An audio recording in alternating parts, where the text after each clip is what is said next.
Selamat pagi teman-teman. Dalam video kali ini saya akan sharing mengenai indikator kinerja utama atau IKU untuk Kementerian Pendidikan ya. Terutama pendidikan dasar dan menengah. Ya, Dikdasmen. Pendidikan dasar dan menengah. Jadi IKU ini bisa dipakai untuk Kementerian Pendidikan dan juga Dinas Pendidikan ya. Di semua kota itu ada Dinas Pendidikan, Pendidikan dasar dan menengah.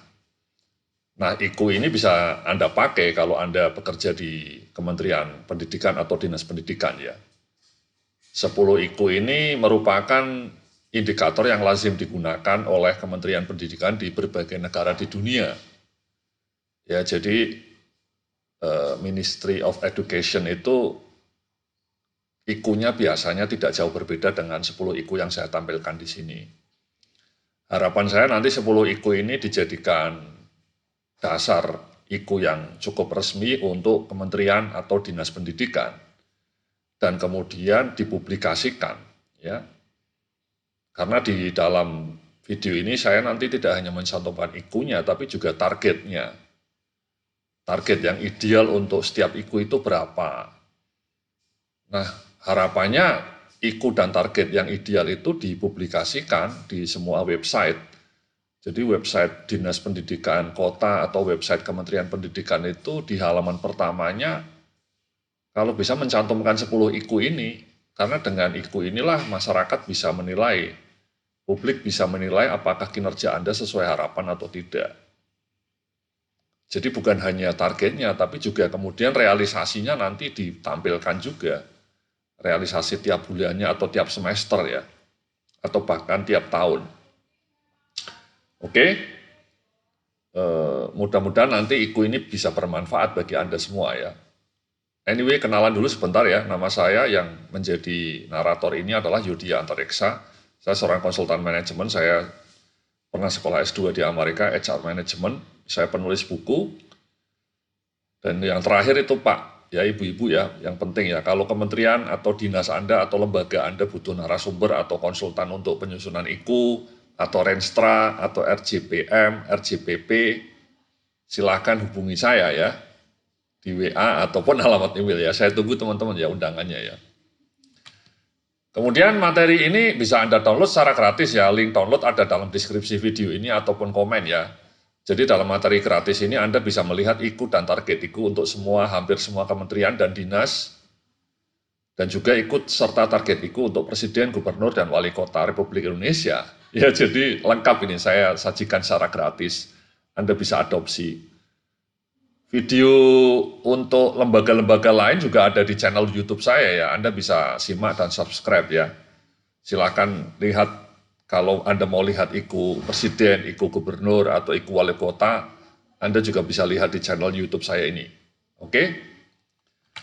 Jadi mari langsung kita bahas ya teman-teman ya. Jadi ini ada kolom, ada tabel, ada isinya 4 kolom. Ada IKU, kenapa itu penting, targetnya, ilustrasi, dan juga cara mengukurnya atau datanya dari mana ya. Inilah 10 IKU yang lazim digunakan oleh Kementerian Pendidikan di negara manapun di dunia ini ya. Juga dinas-dinas pendidikan. Yang pertama adalah angka partisipasi murni ya. Jadi mengukur akses pendidikan pada jenjang terkait ya. Jadi kalau bisa targetnya kalau pendidikan SD ya 98%. Artinya misalnya di sebuah kota anak-anak yang usianya SD ada 1.000 orang. Harapannya 980 orangnya sudah bisa sekolah SD. Ya. Jangan sampai penduduk sebuah desa, sebuah kota ada 1.000 yang sekolah SD hanya 800. Itu artinya angka partisipasinya rendah. Jadi kalau SD 98%, SMP 95%, kalau SMA mungkin 80%. Ya, mungkin banyak juga orang-orang yang sekolahnya hanya sampai SMP, sehingga tidak lanjut ke SMA. Nah ini target ini sebaiknya ditampilkan ya, dan kemudian diungkapkan realisasinya ya, untuk Indonesia ya, kalau kementerian seluruh Indonesia, kalau untuk dinas ya per provinsi atau per kota. Ya, oke. Kemudian yang kedua, angka putus sekolah ya. Jadi angka putus sekolah ini menunjukkan indikator kegagalan ya. Jadi kalau yang SD angka dropout-nya lebih dari 1% itu jelek. Ya kalau bisa di bawah 1% untuk semua jenjang ya. Baik SD, SMP maupun SMA itu angka yang dropout, yang putus sekolah itu di bawah 1%. Jadi kalau muridnya ada 1000 ya maksimal 10 orang yang drop out. Sorry, 100, ya 10. Ya, jadi kalau muridnya 1000 yang drop out maksimal 10. Kalau muridnya 100 yang drop out maksimal hanya 1. Ya. Kemudian nomor 3 ini juga IQ yang lazim digunakan di berbagai negara di dunia ya, rata-rata lama sekolah ya. Jadi RLS ini penting sekali ya. Di Indonesia rata-rata pendidikan lama sekolah itu masih 10 tahun ya. Harapannya 13 tahun ya sampai SMP. Sorry, sampai SMP saja, SMA kelas 1 ya. Kelas 6 tambah SMP kelas 9 sampai kelas 10. Ya. Harapannya sampai kelas 12. Ya. Jadi rata-rata lama sekolah di Indonesia ini belum sampai 13 tahun, masih sekitar angka ini ya. Harapannya makin lama makin tinggi angka sekolahnya ya.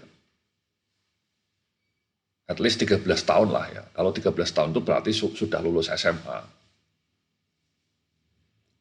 Ini nomor 3 ini sangat penting. Ya, dinas-dinas juga harus melakukan survei juga. Berapa penduduknya yang RLS di kotanya berapa. Kemudian nomor 4 ini yang sangat penting ya, sangat-sangat penting ya, skor literasi numerasi siswa ini banyak pengukurannya ya. Kalau bisa asesmen nasional yang terstandar, yang baku. Kalau di internasional kan namanya skor PISA ya, PISA. Kalau PISA itu mungkin tidak tiap tahun. Ya, tapi kalau Anda mau tiap tahun ada ya Anda harus bikin sendiri namanya asesmen nasional, tapi standar baku. Jadi jangan tiap tahun berubah-ubah sehingga kalau konsisten kan bisa ketahuan angkanya. Nah, targetnya kalau bisa naik 5 poin per tahun. Ini nomor 4 ini tidak pernah dipublikasikan secara resmi ya. Kita hanya bergantung pada angka PISA gitu ya. Kementerian Pendidikan sejauh ini tidak pernah dengan gegap gembita mengumumkan dengan eksplisit nomor 4 ini. Dan konsisten, maksud saya kadang-kadang tahun ini diumumkan, tahun depannya enggak, tahun depannya lagi diumumkan, jadi kita enggak tahu trennya. Nah nomor 4 ini sebaiknya trennya dimunculkan di websitenya kementerian dan dinas. Dengan jujur ya dan transparan, jangan ada yang disembunyikan. Dan hasil asesmennya itu kredibel, ya paling tidak sekredibel PISA gitu ya. Kalau PISA kan nggak bisa dimanipulasi angkanya. Karena lembaga internasional yang melakukan pengujian. Nah nomor 4 ini selalu angkanya berubah-ubah, standarnya berubah-ubah, jadi kita publik itu bingung, ini sebenarnya skor kita ini berapa gitu ya. Saya berharap 5 tahun itu konsisten, at least 5 tahun lah ya, jangan berubah-ubah kebijakannya, 5 tahun konsisten dan kemudian skornya itu diumumkan dengan konsisten. Kalau naik ya disampaikan, kalau turun ya disampaikan, jangan malu, jangan karena angkanya stuck, angkanya turun, kemudian nggak berani publish. Itu saya pikir salah satu kelemahan birokrat kita ya. Tidak berani publish angka yang transparan, yang jujur, yang konsisten. Oke.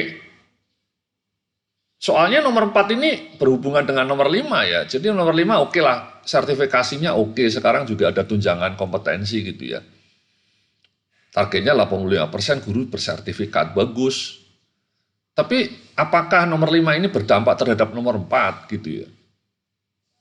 Yang banyak disampaikan masyarakat kan ada banyak tunjangan kompetensi, penghasilannya sudah naik cukup drastis, guru-guru kan sekarang lumayan makmur ya.